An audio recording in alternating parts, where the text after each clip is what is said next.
She coming. Beauty and the Beat though.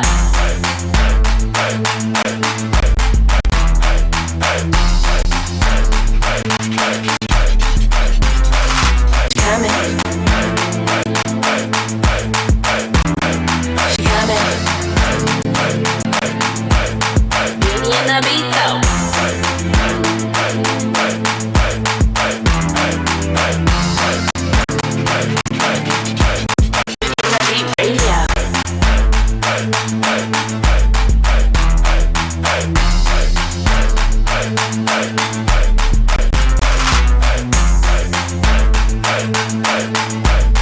Hide the evidence. No, I'm just kidding. What up, what up, what up, what up? We're here, Beauty and the Beat Radio. I am here. Hi, Rock. How are you today? Hey. We got Rock in the building. Rock is in the building. I got my guest, the one and only, extraordinarily smart. Thank you. He's the creator of a lot of things. We got Julian Mitchell in here. Appreciate that. Thank you for having me. I appreciate you coming. I know you're a busy guy, and you took time out to be here with us today. Yeah, man. Believe what you guys are doing. I appreciate that. So we're going to talk about, how was your week, Rock? What'd you do this week? We went to the Angels game yesterday. Baseball? Yeah, it was kind of slow at first, and then it was 2-2 all the way up to like fifth or sixth, and then they ended up winning 5-2.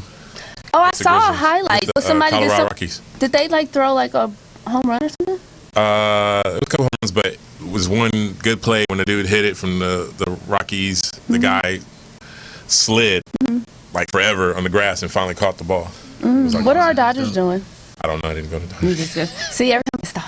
I don't know. Well, you know what? Shout out to DJ Artistic. You know, he comes in here and, you know, hooks us up every now and again. He did the block party this week with Talib Kweli, a bunch of other indie artists. You went to that? You know, I didn't go, but it's grown a lot. It has. Actually, the creator of it a couple years ago, because she started at Revolt. She was one of the first people working there. Okay. But she had the idea from way back, and so she took it from like an idea, and now it's actually, you know, people Going to events. like Broccoli City or something. So I just hope to see the growth.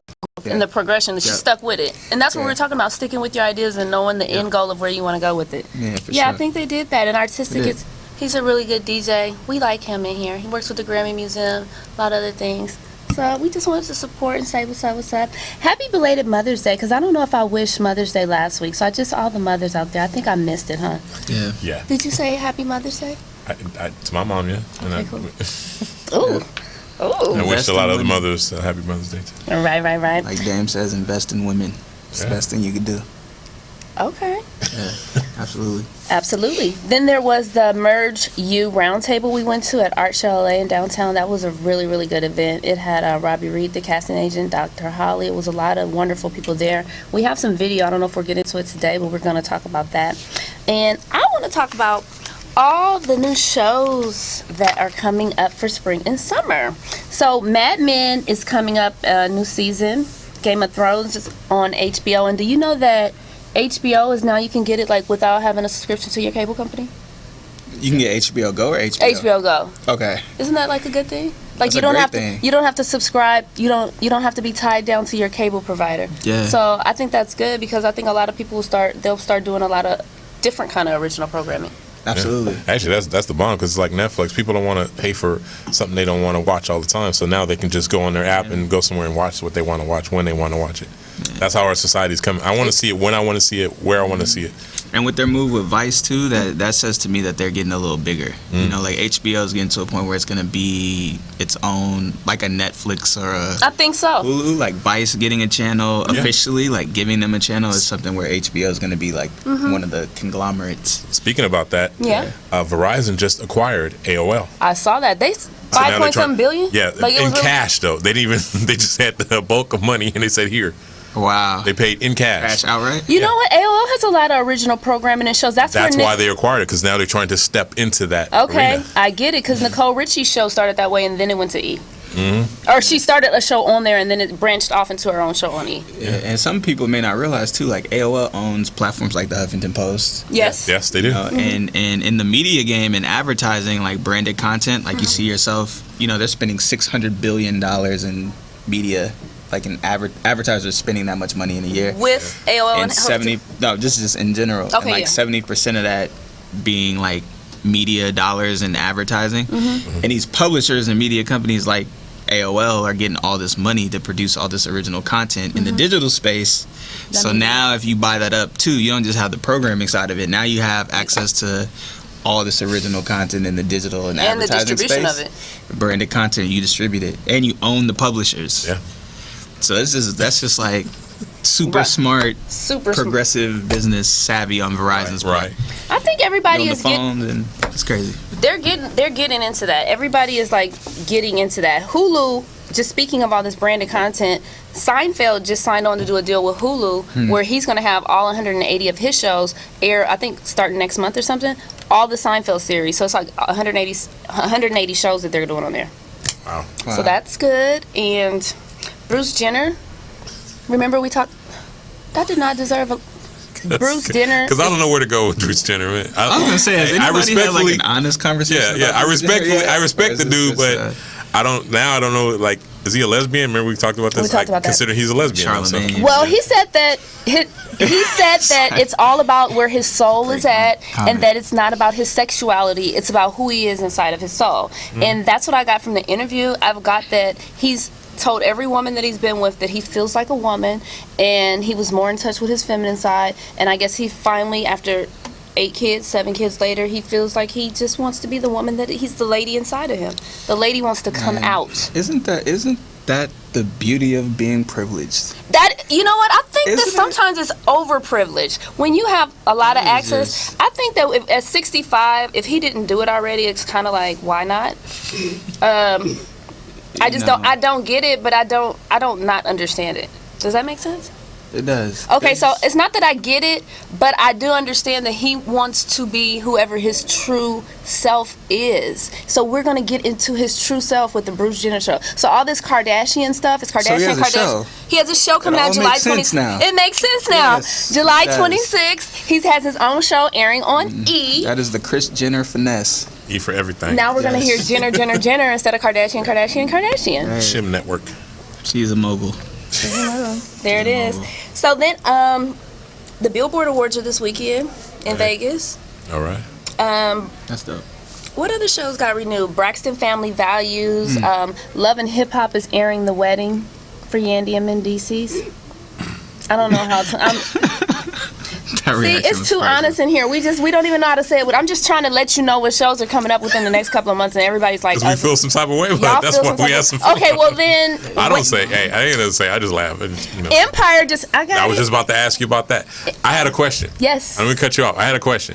I've been Okay, hearing Kanye. all this hype. No, I've been hearing all this hype. He's about- always Kanye. Was it a Let you fluke? finish. But we don't get into Was it a fluke that people were saying that they're not going to renew their contract for next year? And I was think like, all that was hype. I think that added to what the hysteria that we're in right now is that they were saying that they weren't going to do the contract negotiations. They weren't going to get paid enough, because it was just like they only got paid whatever their contract said for the first season, but they did not expect to have as many viewers as they did. So Is it now, Empire? Empire. Okay. So I think it's 18 million that tune in every week. They That's should a got big a bonus on this because the way they made it. Well, if your contracts aren't written like that, this year, that's why they wanted so much money and so many perks and so many this and so many that. So they're getting it. So they were just telling us that they were having contract negotiation problems. But now they've been picked up for another 18 shows. They're going to split it into 2 seasons, 9 and 9. And so we won't have to miss them. It's like as soon as it goes off, we're going to go into the next season. We'll probably just be a little down break. That's good. That's excellent, right? I got a question too. Is Empire, and I just open the floor, is Empire really healthy for the culture, do you think?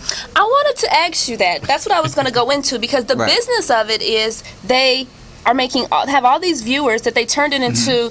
Like, you know how the American Idols, the Voices and all of that, they have their own soundtracks that they make off of the singers that go and participate in their show that are, in the contest. Well, Empire It's like has that. now, with all the songs and that being so musically driven, they were number 1 on iTunes for about 4 weeks. That's a Yeah. big deal for a TV show, for artists that they've never been introduced to and really didn't. I Yeah. guess the way that the audience got into them was watching the show, and they're so invested that they went out and bought that album. So the album is Yeah. a number 1 selling album on iTunes for about 4 weeks, and you can go. I think it's available.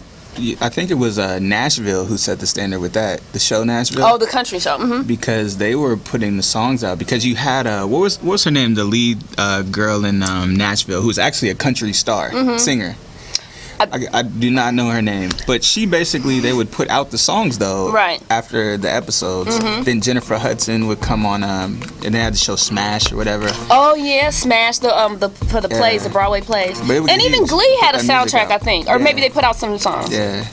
But they were when I saw Smash in Nashville, they would put episodes out, and then you would see the songs on iTunes. Immediately, You know, like like the next right week. after episodes, and people would buy songs and all that. So I think Empire was super smart with that, because people were singing a lot of the music that Jesse's character Smollett. and the other guy. And I doing. think Estelle, I liked it because Estelle. it actually gives a platform now, if they follow it, to bring unsigned artists music, because it won't be music that you would know. It'd be new stuff. You're like, oh, what's that? And now unsigned artists can get their stuff heard. Yeah. Think about it. But they're only putting out the artists that were on the show. So unsigned artists that aren't actors on the show don't have that same ability for this show. You know what I mean? It's not like they're just putting out additional artists that aren't on the show. This is Jussie Smollett, Yaz the Greatest. Like, everyone on there pretty much has a singing role. Okay. But the interesting thing about that, like Yaz the Great, like He shout wasn't out an to actor. Chief Wakil, because Wakil from Kansas City is the dude who writes and produces all that music. So they perform it, but it gives him an opportunity as a producer and a songwriter and an artist. He has his own music, but it gives him an opportunity to get his songs placed non-traditionally, I guess, where you don't have to get it shopped to another rapper. He's getting it on TV, and it's still getting bought. Like, And that publishing is insane. Yeah, but to see them as artists is interesting too. Like, So that's a producer that's an independent producer? yeah, he's independent. Yeah. Oh, okay, because Timbaland is the music supervision, so that means Yeah. somehow or another they probably had to link up, or you get the submission. yeah. Because I mean, I know Timbaland's not producing everything that's on there; he's just overseeing it. So Nah, and I'm sure they have Timbaland does the music, but I'm sure they also have somebody who's curating the music for the other characters and stuff, because the stuff Wakil does is more specifically for Yaz's character. Okay. So the songs you'll hear him perform and see him perform are things that he created, and the sound sounds like him. You know it's like Wakil if you know Wakil's music. But yeah, I'm sure they've probably crossed paths. Are they from Chicago? That show was shot in Chicago. Is anyone from Chicago there on the show? Was Yaz? Where is he? I don't know where He's everyone's from Philly. Oh, he's from Yaz Philly? from Philly. And I know Jussie is from here because Jussie and Journey Smollett is actually an actress as well. She's dope. She's dope. And I've worked with her at the Genesee Foundation. She does a lot of work with the Genesee Foundation. Yeah. And, so, I mean, I like that. But I never even knew of her brother. And then to see him just, like, blast on the scene, I was like, oh, it's all in the family. It's all in the family. But do you think it's healthy for the culture? Okay, you did ask me that question. You posed that question, and I felt like, as interested as I was in watching the show, I found myself offended at times, and I think that is how Lee Daniels' perspective is when he makes films. I think that comes from just I think it provokes thought. I don't like how they said the one thing that really pissed me off about the show one week was when he peed on the floor and mentioned Obama's name and said Obama don't care about. I remember that. Like I that, I watched felt that like that was so episode. disrespectful. And then I didn't like the part where Terrence Howard picked up the phone and said Barack. Like anytime I refer to the president, I would want to say President Barack Obama or President Obama, something like that, just out of respect. He's so that, but.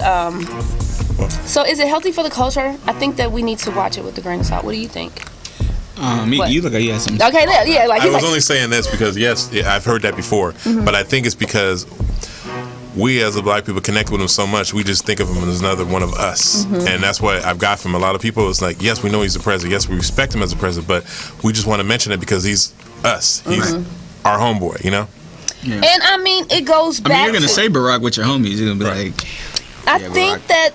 that's where it came from, and that's why I take it kind of with a grain of salt. But I still watched it and was like, why he do that? And then a lot of people wanted to take it a little bit further and say, well, it's a Fox station. Of course they did that. It's that, and the other. But I mean, Terrence J still knew. He still read that line and still probably could have said if he didn't want to say that, he wouldn't want to say it. But do you feel like it's healthy for the culture? in short, I think it's healthy for the economics of the culture. I think it's healthy for so many black people who couldn't get a job, especially in primetime television, as actors, actresses, writers, producers. Put a lot of people on. It put a lot of people on, and I'm super down for that. I think the show and the substance of it isn't healthy for the culture.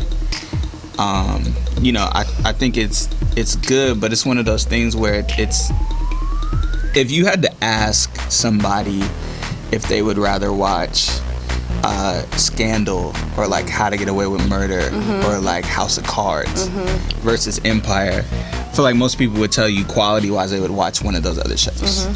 But it's just the spectacle, like the entertainment value of Empire that makes people tune in and watch. It's like reality TV, but it's scripted. It's real, yeah. I think it's a that lot like that.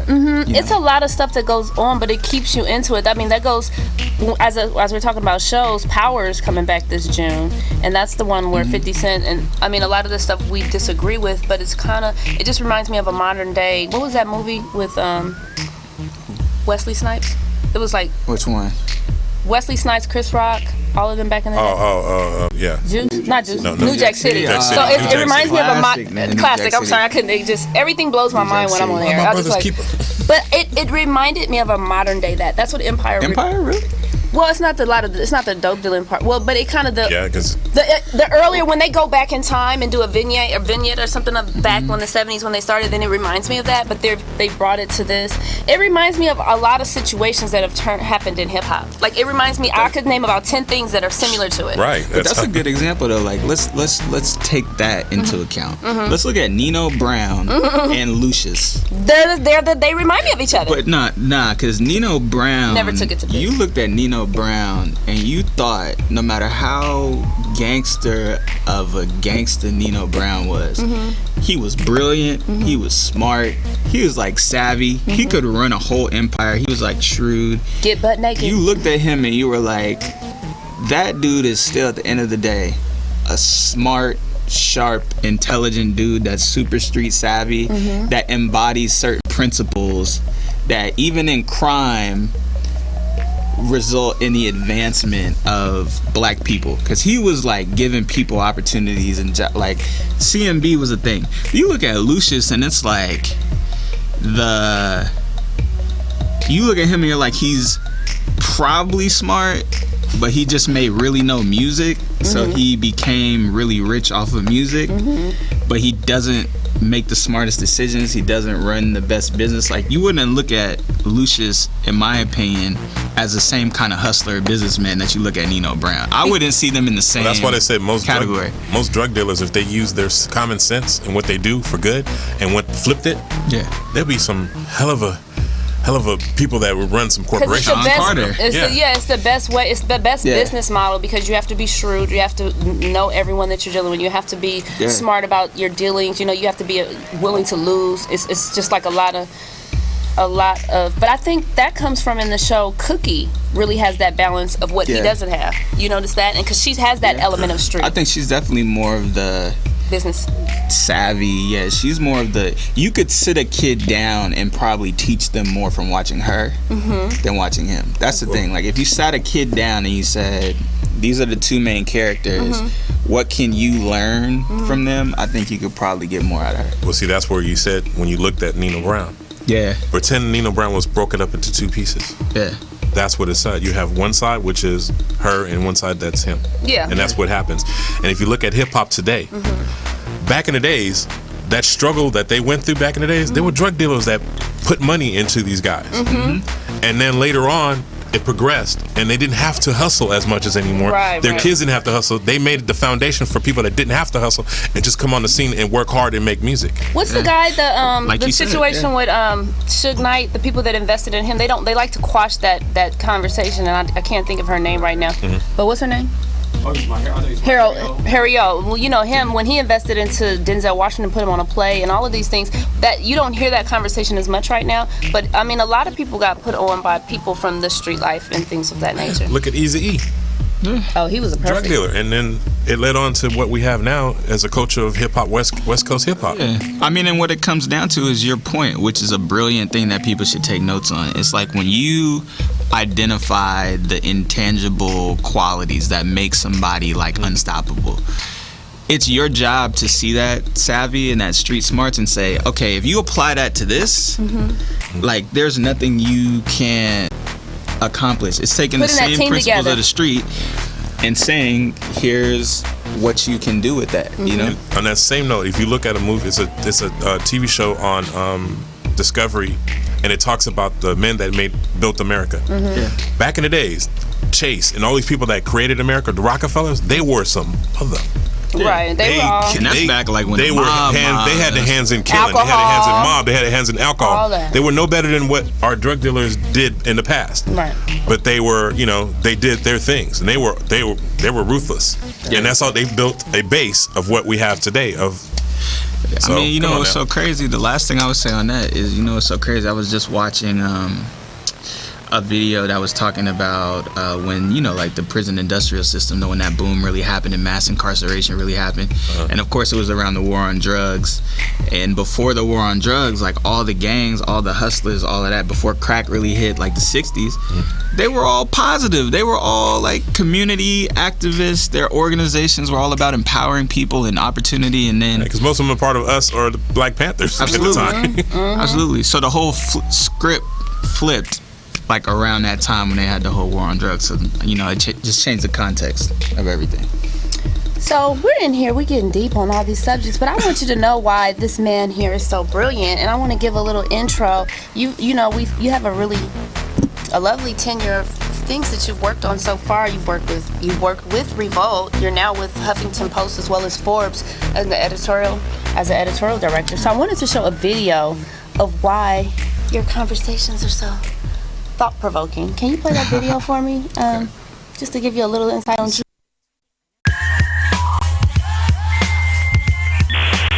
My name is Julian Mitchell, and I am the social media director at Revolt. Always had my passion for like music and culture and things like that. I interned at Warner Brothers Records. Then I got an opportunity to intern for the legendary Debbie Allen. I was a content director and ran social media for an agency. While I was there, I won a couple awards. I was a real young dude.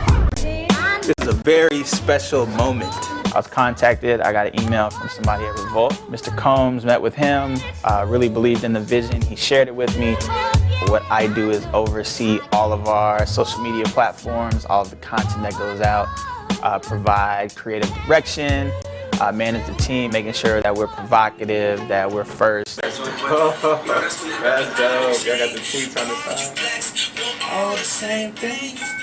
The environment here is one of building, and it's one of building something long term. So it's, you feel like passion, you feel energy, you feel even the frustrations of trying to get it right, of trying to connect, of trying to make something special and meaningful and build a brand. I work very hard.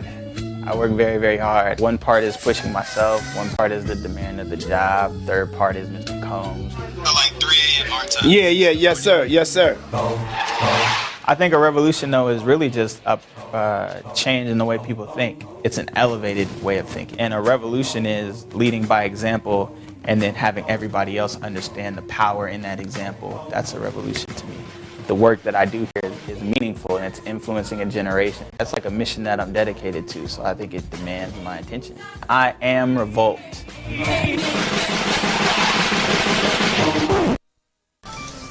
And we're back, Beauty and the Beat Radio. That was a little bit from Julian Mitchell, and we just wanted to show you his history and where he's been and where he's going as far as what you do. And I think that the mission in a lot of your stories that you write is always to be in tune with what your own personal mission and the end goal of what you want to do. Is that true? Right.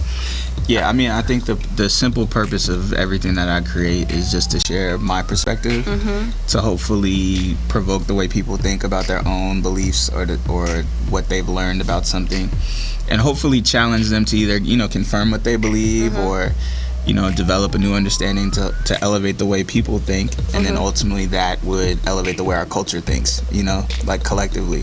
So that's always just been my thing, and I think, buried within my words always you'll find something that's more about challenging yourself, to some degree. Again, even if it's you challenging yourself to accept something that's just true, or if it's you, getting yourself to just expand your mind and the way you look at certain topics or things like that.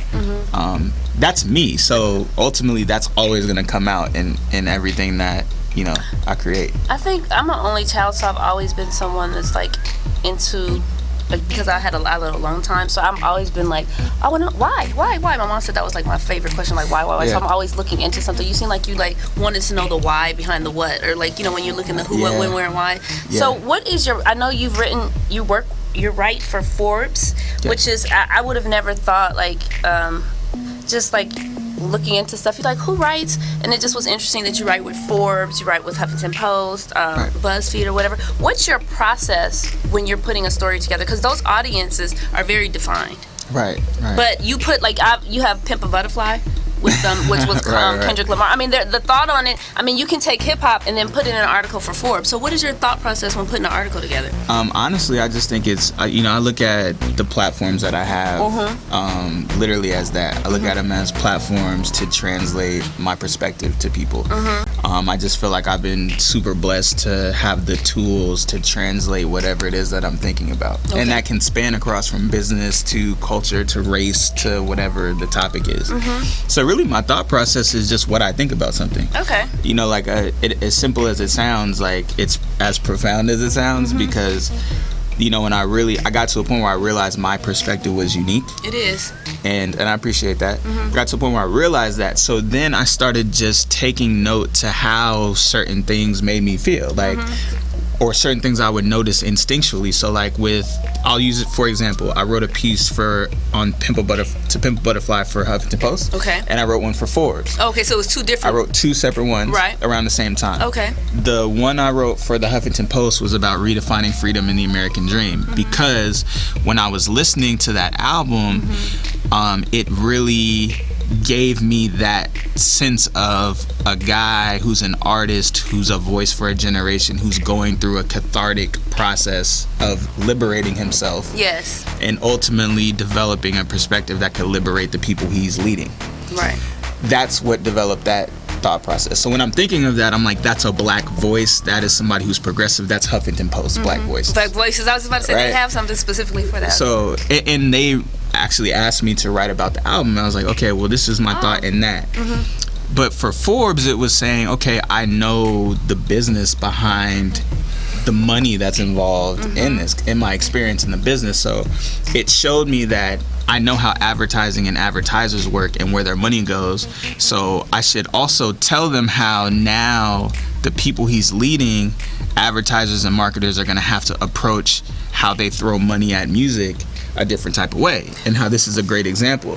So it just is like my perspective on things, and knowing how to translate it can just go across different, platforms. So whatever the audience is, you could write it for that audience. I can translate it in a way where they can digest it. Yeah. Okay, and shout out to Kendrick Lamar. I got some video on here just briefly because I mean, I was really excited about.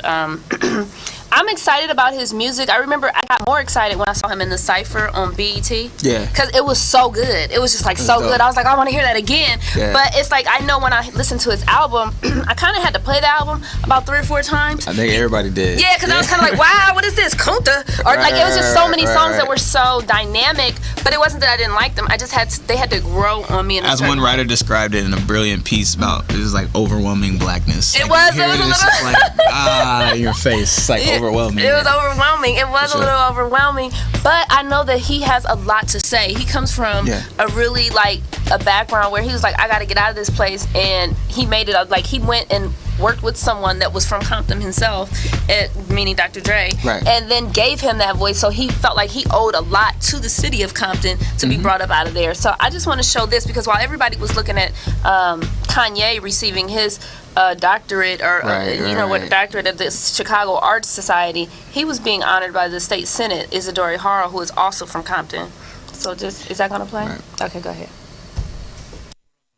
Being from the city of Compton and knowing the parks that I played at and the neighborhoods, and I always thought of the opportunity, how great the opportunity would be to give back to my community off what I do in music. So in order to do that, being from the city of Compton and knowing the parks that I played at and the neighborhoods, and I always thought of the opportunity, how great the opportunity would be to give back to my community off what I do in music. So in order to do that, so that was good. So congratulations to Kendrick Lamar. I forgot what it was called. The Generational Icon Award. Thank you. Generational icon. And he's been in the music game less than 10 years, so to get something like that, to speak to that. You know what? Speaking of generational icon, I hear you in your music, in your editorials. You speak highly of this is the millennial, and you reference this generation as the curation generation. What does that mean? We're just the curation generation just means we are a generation that has access to all the things that we're interested in. Okay. You know, that could be music, information, people. We're, like they said, the connected generation. We are. So we went from a place to not simply just expressing ourselves to now where we just curate and share all the things that we like with people. And we want to have it to where we can control and kind of own all the things that we like and all the things that we do. So for example, you look in your phone, you curate your phone, you have all the music you like, all the apps you like, all the people, information. It's like, that's a great example of the generation that we're in. So people, when you look at Spotify, you look at websites, whatever, it's all about kind of a la carte. Like you take the content and the things that you like, that you feel connect with, you relate to, and you curate it for yourself, and then that becomes your source of information, entertainment, and you have your own personal people. news feed on your computer is curated for you. Everywhere. Your computer, your phone, your TV's at home, whether you have Netflix, Hulu, Pandora, all of those things. We're a generation of that now. Everything's a la carte. That's why you can buy a single on iTunes for 99 cents. Okay. Exactly, and the reason why record sales aren't being sold as much in the stores is all mainly digital downloads. Even though I'm a person that likes to open up a CD and read the credits or stuff, it's getting to the point where really people don't do that as much. It's like I said earlier, what I want, when I want, and where I want it. You know, the interesting thing about that is that I think it can be a scapegoat in some instances. Like when you look at Beyonce's album or Taylor Swift, it's like a lot of artists people don't have a reason to buy their record. You know, like, you have a great single, but that's one song on like a 15-track album. So like, why would somebody want to buy your album when they can just go buy your single? And I think that's because like Drake drops a mixtape that he charged people for. It was really an album that does like almost 500,000 in a week. Kendrick drops his album that does almost 350,000 in a week. Beyonce drops it does worldwide in a week over 1 million copies. Beyonce. You know what I'm saying? Taylor Swift in a week. It's like, you just aren't in demand like that. Right. Like, people just don't want to buy you like that. So I think it's in one part people don't buy records, but another part they just don't have a reason to buy your record. They've been allowed to buy it as single, so they're going to do it with their, like, one at a time. So speaking of your relationship, you're writing for Forbes. Forbes always has lists. I have their app, and it's always a list that comes out. It's they have Forbes list upon list upon list. So Kings, all that. Yeah. So we talked about one of the lists in particular that recently came out was the top 5 in hip hop. Forbes 5, yep. Okay, Forbes 5, and we had Jay-Z was 3rd. I think Diddy was 1st. Diddy was 1st. Yeah. Dr. Dre was second, even though they say, you know what I mean? So everybody says he's the first black billionaire, but according to Forbes, not quite yet. Like, you know what I mean? The way that, not yet, you know what I'm saying? So you wrote something about the Tidal situation. I can't do it right ever. Tidal. It's like every time I say that, I think of Ice Cube. Tidal. How you like me now? I can't get it. It's like I've always Tidal. So, and speaking of Tidal, Jay-Z is doing a concert today in New York where B-sides. he's B-sides, something about that. But he's always been one that is invested in himself and done new things, but I think this Tidal movement is his first entrance into like the tech world where we're really talking about big money, where we're talking like how Dre did that, and your article referenced that. Do you think this Tidal situation is really going to get him cross that finish line? Do you think it's going to really make an impact amongst listeners and people how we view music? Because I don't know what it does yet. I haven't really got into it. Yeah, I mean, for people who don't know, Tidal, so first of all, the goal, even as Jay-Z states of Tidal, is not to compete with Spotify. It's not to compete with Beats. No. Okay.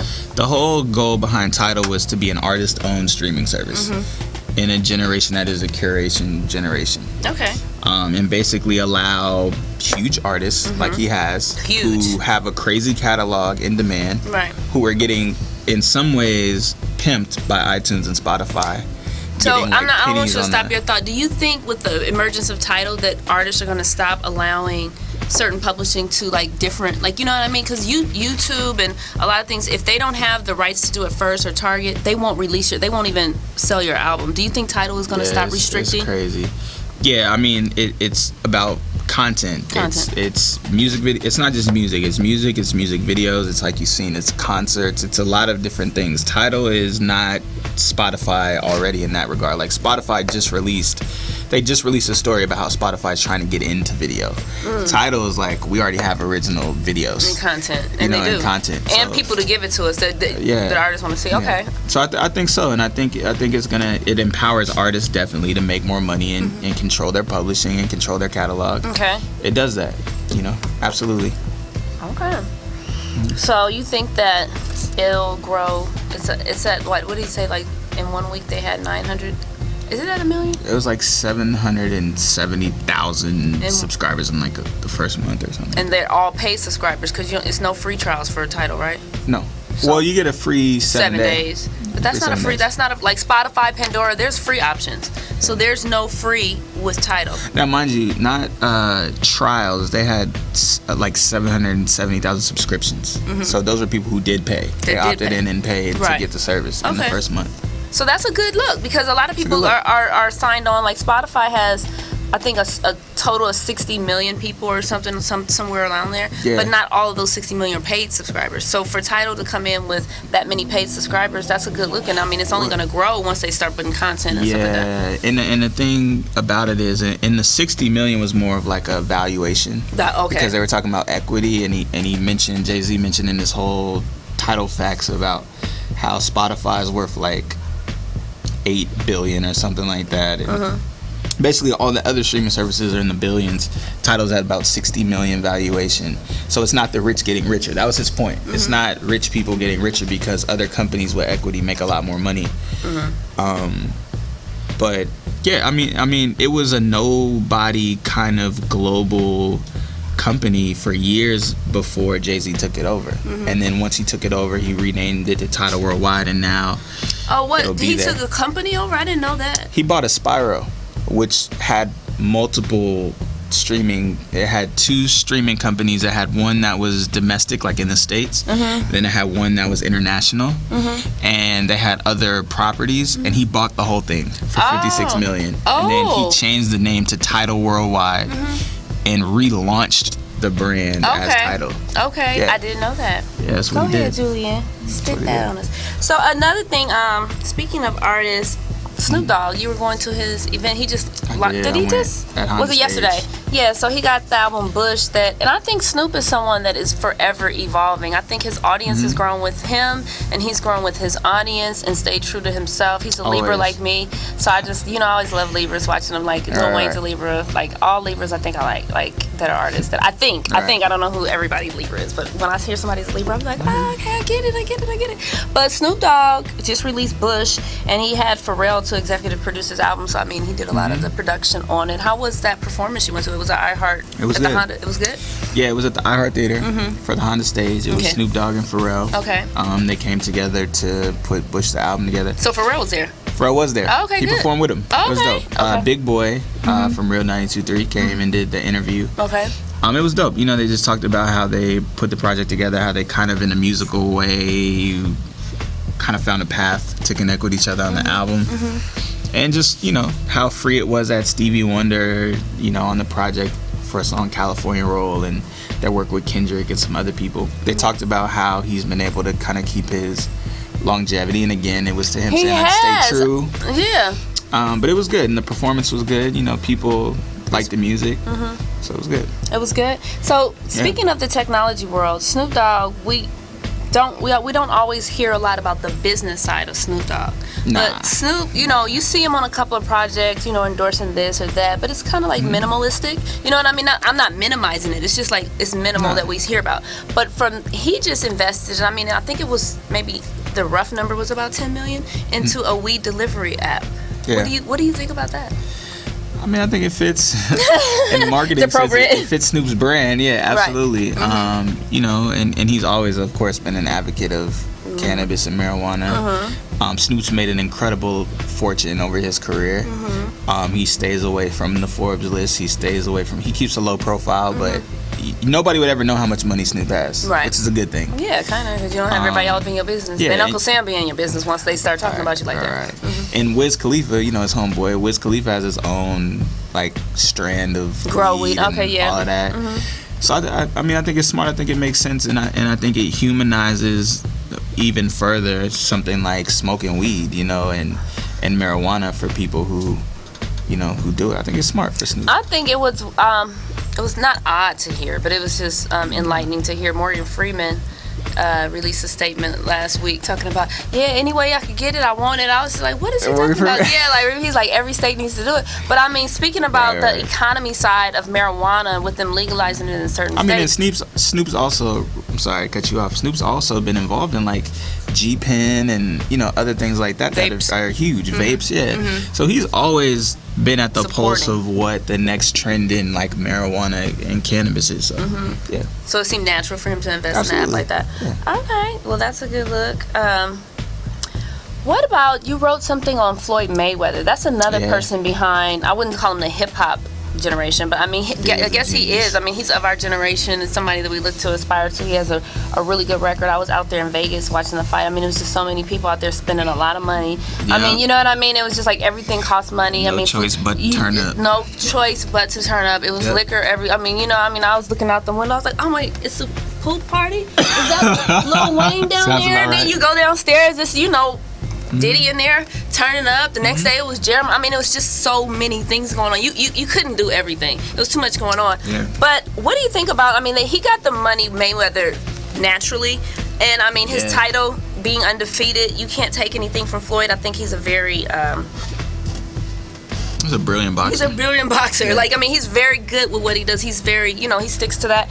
But what about all this money? I mean, he's somebody what is he doing with his money? You know, it's funny because people talk about Floyd Mayweather, how excessive his spending is. Yes. But when you look at it in the context of what he makes and how he earns money outside of boxing, he really doesn't spend that much. You know, I think he's, in my opinion, watching it and seeing how much money he's made, like the story I wrote about was the brilliant business behind boxing's Undisputed King. I mean, the Pacquiao fight grossed $400 million off of pay-per-view, $74 million off the live gate.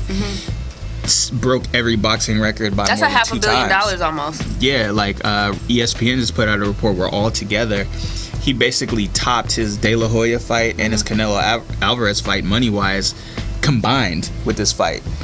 And those were two monumental fights. And so what he does with his money, you know, Floyd gambles a lot. You know, and people know literally that in the Vegas world. He gambles a lot, like plays a sports book, and he'll make millions of dollars gambling, and he'll blow the money he makes gambling. So he's not spending money he's earning. Right, I got you. You know what I'm saying? So he does a lot of that. He, you know, invests, and he has other businesses and things. So I think he's smart with his money, and I think he definitely isn't spending more than he's making. I mean, he made the Forbes list as the highest paid athlete in the world, more than Kobe, more than LeBron. Made $108 million in 2 fights. Right. You know what I'm saying? So he's not spending that in 1 year for sure. I mean, Vegas, the cost of living, you can buy a fly luxury home for like more than half the price of what you would pay in LA. He has that home. He has like one bank account. You know, like he keeps it really simple. Yeah, minimal. He spends on the people who are around him. Like he has the same people around him, and you know, I think he's smart with it. And he took a note out of speaking of De La Hoya, when you mentioned that fight, he kind of, you know how De La Hoya went and did the Golden Boy promotions. And so now Mayweather has the Mayweather promotions where he's about to start investing into the younger boxers. I had a boxer on about a couple of weeks ago that said Floyd was in it. I don't know if they're gonna, it's not signed, sealed, and delivered, but I mean, he's looking at young boxers now that are coming in that he could start promoting or whatever. So I mean, I think that's a couple that he could get going or whatever. So that's smart, right? Because I mean, even pay-per-view, doesn't he get like 75% of what pay-per-view makes, or 50%? It's a crazy percentage. I mean, and then for him to see, here's the thing: the good thing about when you brought that up is that people may not realize Mayweather was also the promoter of the Pacquiao fight. Like Mayweather Promotions and Golden Boy, they presented the fight. So Mayweather on the business end made money on top of money all together. So he did that, and so that's smart. And so he's been making money off of Mayweather Promotions as the promotion company for his last like maybe 4 or 5 fights. Right. And this one, of course, being the biggest one. Even Showtime and HBO had to bringing them together. They had to collaborate. They're like, I don't want to. He had an Unprecedented. issue with HBO. Went to Showtime. Then when they aired, they were like, well, we want to air Pacquiao stuff, so we're gonna do this on there. I remember watching Showtime and all these Pacquiao. I was like, I don't see you on the on Floyd. But then you go to Showtime and it is. So I mean, they had to even come together and collaborate. Manny Pacquiao's deals with HBO. Right. You know, and people thought it was unheard of or unprecedented for them two to come together. But that's the brilliant Thing of business mind and entertainment. Like, he looks at it like entertainment. He's mastered the craft of boxing. Nobody's gonna beat him in the ring. So when he knows that, now it's a matter of what's gonna make the most money. What do people want to see? What's the entertainment value? So he ramps it up and he cashes out on it. You know, like he was worth $380 million before he even fought Pacquiao. 380 million, really? Yeah. So now he just earned about another almost 170, something like that this time. He earned over $200 million.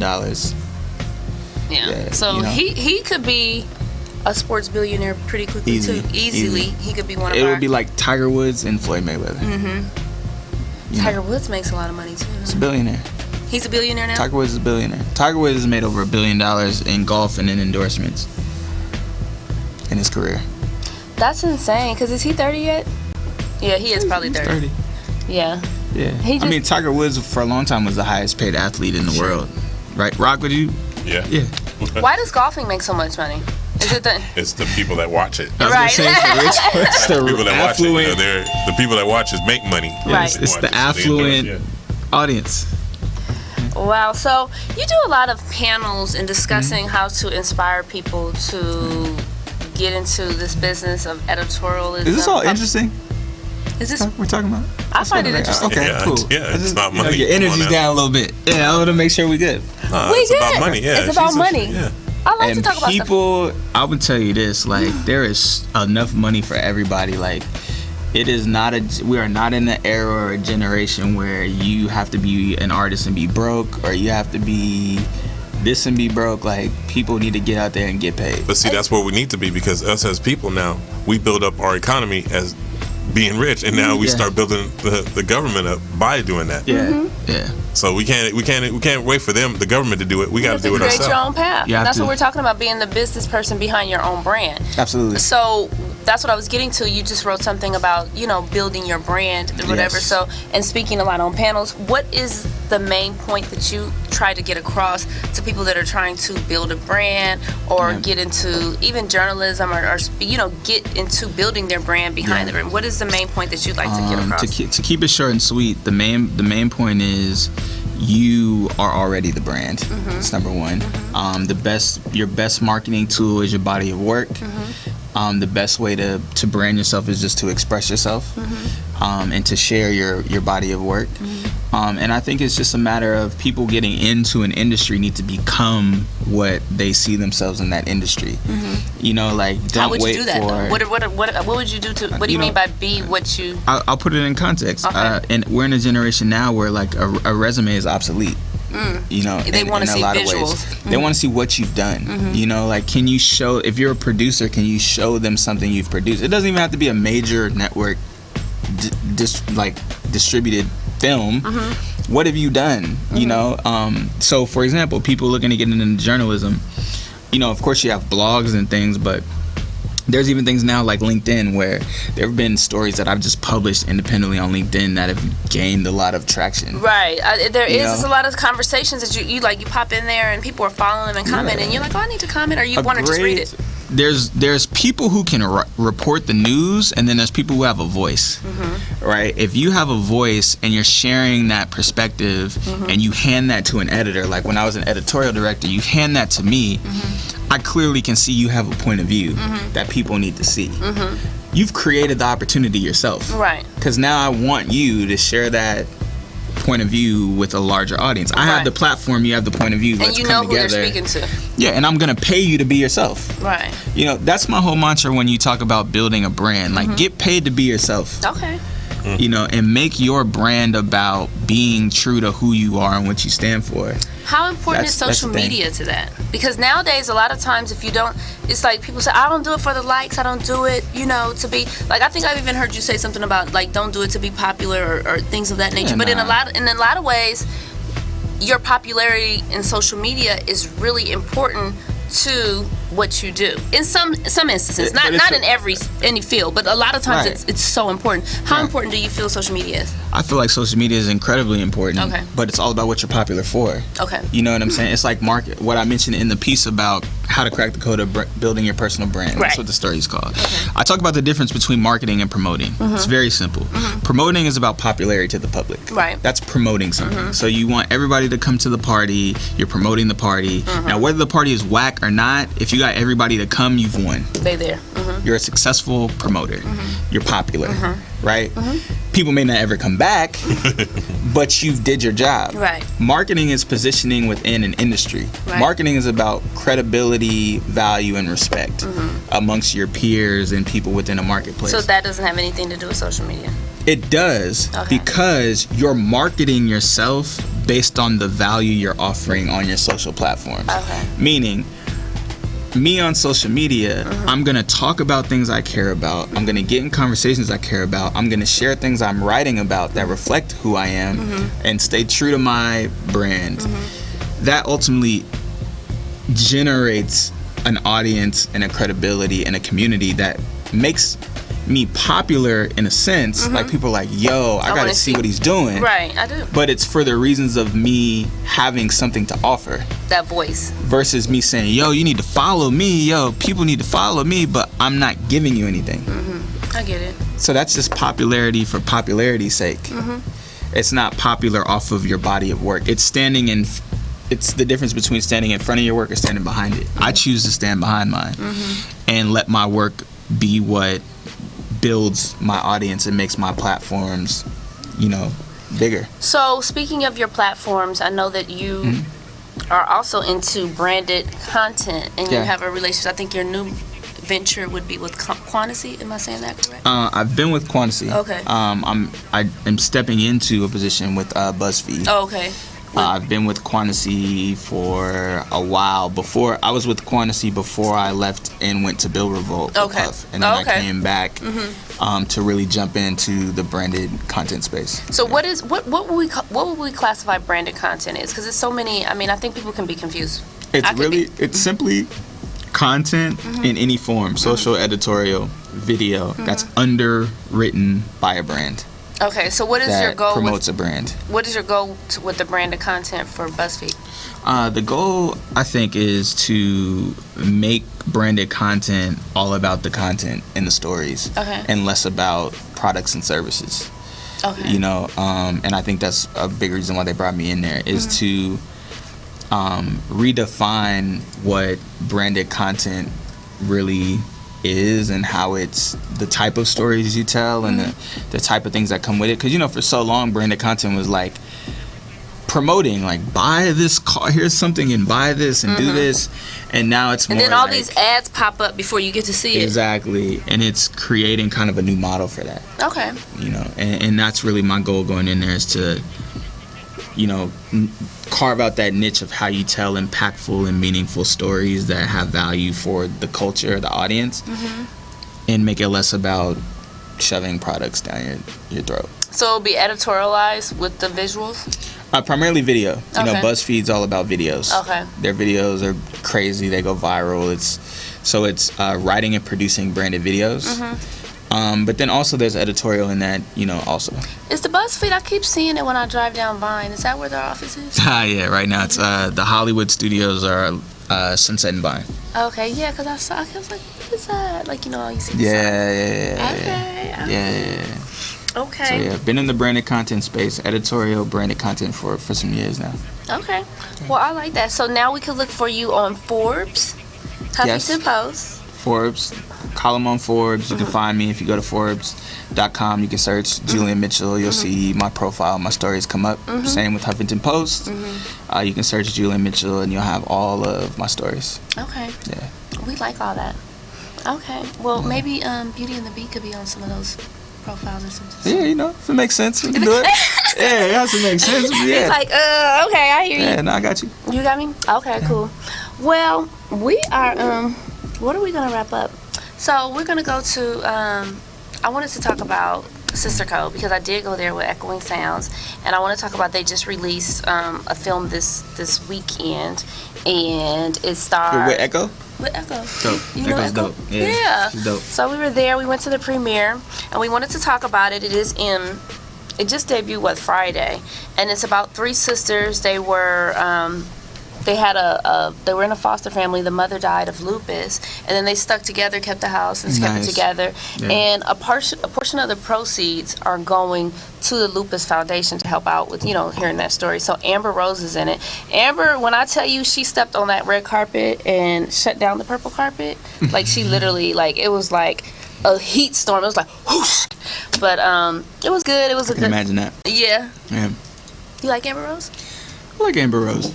As an actress? You seen her as an actress? Never seen her as an actress. Okay. No.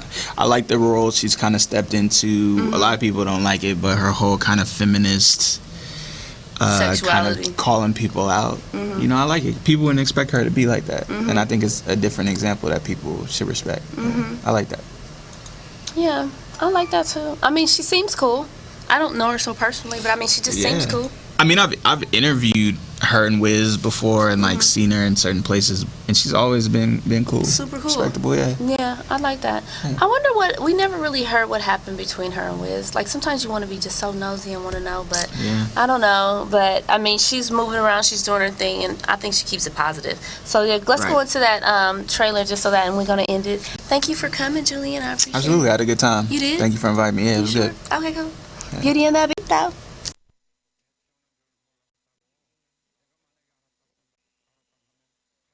I want you to let them know that the James sisters will always, always, always love one another.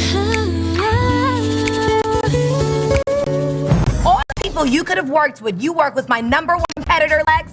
Listen, I have a world to conquer, places to see, and other people to do. Well, I need to order because they have the calamari tonight, and I'm trying to get a double order. I'm eating for two, Maybe it's your profile pic. Yeah, it really doesn't scream I'm approachable. Oh, whatever. I can't even believe I let you talk me into doing it. Anyway, I'm done. Thank you. But you need a man. So who was that fine gentleman you had doing the walk of shame to our kitchen this morning? Doug. The real?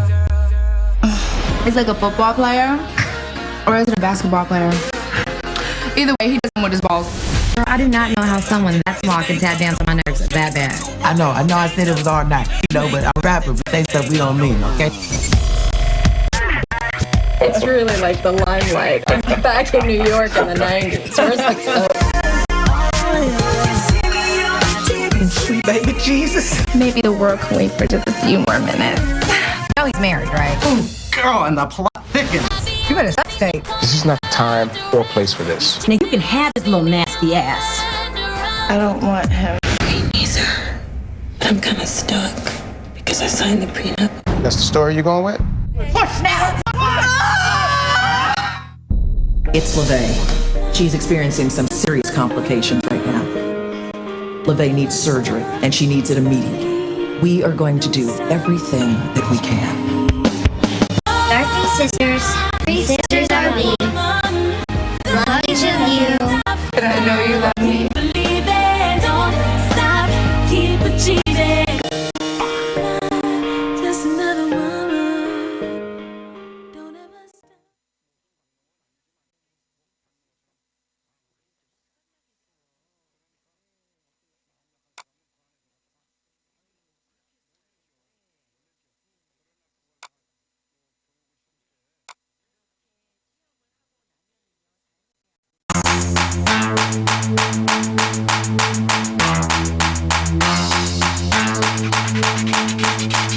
Beauty and that beat radio.